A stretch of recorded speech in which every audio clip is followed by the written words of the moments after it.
all our women, which we have taken of the heathen, with their children. See that? This is 3rd Ezra, or 1st Ezra, chapter 9 and 20.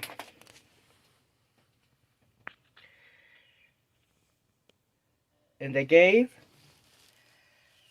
their hands to put away their women, and to offer rams to make reconciliation for their errors. See that? Error. Let's go to 9 and 36. Drop down to 36.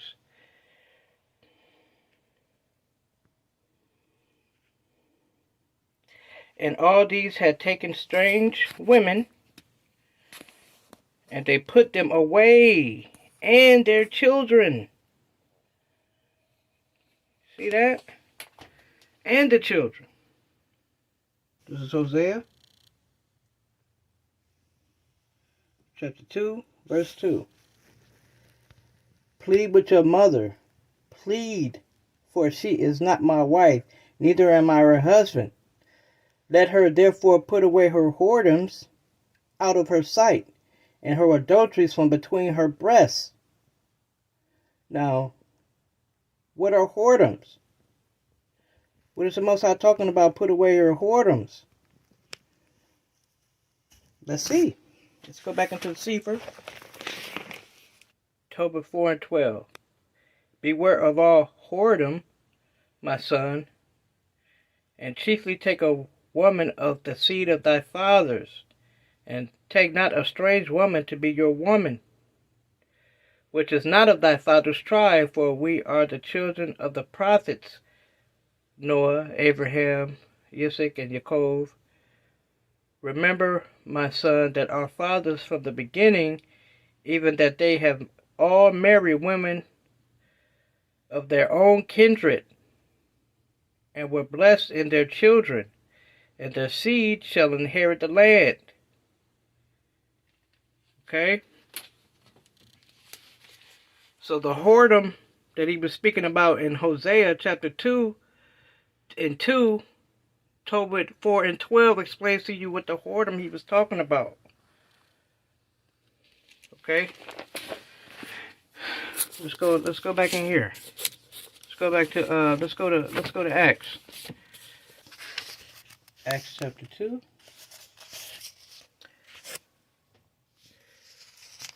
and 30.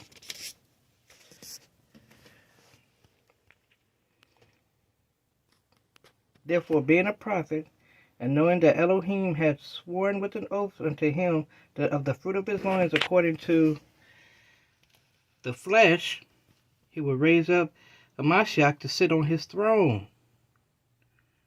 See that? Let's go to Romans 1 and 3.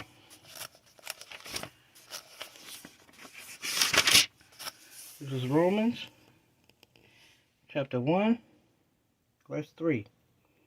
Concerning the son of Hamashiach Yeshua, our master, which was made of the seed of David according to the flesh. See, this is why he chose Israel to come through. Okay? He could have started anywhere, but he started in Israel. If it was a faith thing, he wouldn't have even bothered. Romans chapter 9, 3 through 5. For I could wish myself were accursed from the Mashiach, for my brethren, my kinsmen, according to the flesh, who are Israelites, to whom pertaineth the adoptions, and the glory, and the covenants, and the giving of the law, and the service of Elohim, and the promises, whom are the fathers, of whom, as concerning the flesh, Christ came, who is over all, Elohim blessed forever. Amen. That's an ending. They got Deuteronomy 10:15 there. Let's go to Deuteronomy 10:15.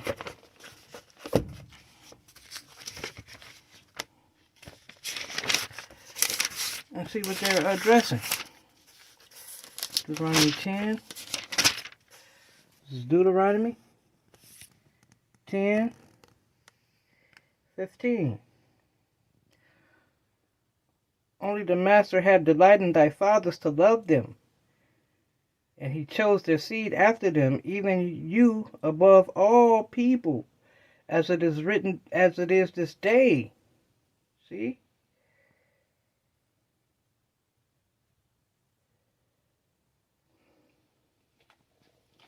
So he's still, concerning the flesh, he still wants Israel. Okay? Okay, so he's still dealing with the flesh in that aspect. He didn't switch it over to, just have faith. He's still dealing with the fleshly of the seed of Abraham. Going through Isaac and Jacob. Okay, so you can't just believe and just breathe yourself out of the congregation. Okay. Now let's get that Deuteronomy 23. Let's backtrack to Deuteronomy. The children that are begotten of them shall not enter into the congregation of the master in their third generation. Okay, let's back up and see what that's talking about. Okay, can we talk about how different it looks to claim indigeneity in the United States versus in countries in Latin America? Like in the US, even if you're mixed with white or with some other race, you can claim indigeneity and you can say that you're indigenous and people will believe it. But if you're Mexican and you're mestizo like most of us are, we don't claim indigeneity. Typically we don't. And if we do, it's questioned by everybody. And the reason for that is the caste system that the Spaniards set up when they colonized Mexico. It's not indigenous people's fault. It's not. It's white people. So in this caste system, white people are at the top, mestizos, castizos, which basically means indigenous mixed with Spaniard. White people are at the top, mestizos, castizos, which basically means indigenous mixed with Spaniard. Basically means indigenous mixed with Spaniard. Basically means indigenous mixed with Spaniard. They're second place, and then everyone else is at the bottom. And then you have the concepts of racial mixing and blanqueamiento, which means that if you do enough mixing, then you'll get enough white people to hold power. So the goal for everyone in Mexico really is to be as white as possible. And when that has continued to be the goal for so many years, of course we're going to abandon indigeneity. That was like the goal of the Spaniards, to erase indigeneity. So that's the reason why, even though most of us are indigenous in Mexico, that's the reason that we don't claim that. Because we desperately want to be white, even though whiteness doesn't truly claim us. And that's fucking evil. Okay, so with all that said, I think a good step forward that we could take is, number one, claiming our indigeneity and being proud of our indigeneity, because a lot of the richest and most beautiful things in our Mexican culture we owe to indigenous people. And number two, I think we need to acknowledge our privilege, because even though we are not white and we're not treated as white in Mexico or in other countries, we still have a lot of privilege. You know, we're still very high up in the hierarchy. And we don't face the same problems that Afro-Latinos and fully indigenous people do in Mexico and other Latin American countries. So, yeah. Okay. This is Deuteronomy 23. Let's see, Deuteronomy 23:1. He that is wounded in the stones, or has his privy members cut off, shall not enter into the congregation of the master. Okay, this is who's within the congregation. Verse 2. A bastard should not enter into the congregation of the master. Even until the 10th generation shall he not enter into the congregation of the master. Verse 3. An Edomite or a Moabite shall not enter into the congregation of the master. Even until their 10th generation shall they not enter into the congregation of the master forever. Why? Because they met you not with bread and with water in the way when ye came forth out of Egypt, and because they hired against thee Balaam, the son of Beor, of Pithor, of Mesopotamia, to curse thee. Nevertheless, the Master thy Elohim will not hearken unto Balaam, but the Master thy power turned the curse into a blessing unto thee, because the Master thy power loved thee. Verse 6, thou shalt not seek their peace, nor their prosperity all the days forever. Okay, 7, thou shalt not abhor an Edomite, for he is thy brother. Thou shalt not abhor an Egyptian, because thou wast a stranger in his land. Now we bring it to verse 8 again. This is Deuteronomy 23:8. The children that are begotten of them, who? The Edomite or the Egyptian, shall enter into the congregation in their third generation. So yeah, you got to be at least 3. So like, I thought it was 4, but it's 3. So that's at least, you got to be at least 25% or lower of an Edomite. That means you have to be mixed in with the children of Israel at least 3 generations before you can even think about being Israel. Okay? That's how that works. This is how you breed it out. He wants to breed that Edomite out. Okay, now, you want an example? Let's get one. Just to show you that an Edomite, even though it's a male, can be breeded out. We shouldn't be mixing with the other nations. He don't want that. Now, we're returning it back to him. We can't just say, I'm going to love who I'm going to love. It's all about belief. No, he want to return Israel back to who they are. And that's all Negroes. What is that? Numbers? Hold on. This is Numbers 32 and 12. Save Caleb, the son of Jephunneh, the Kenizzite,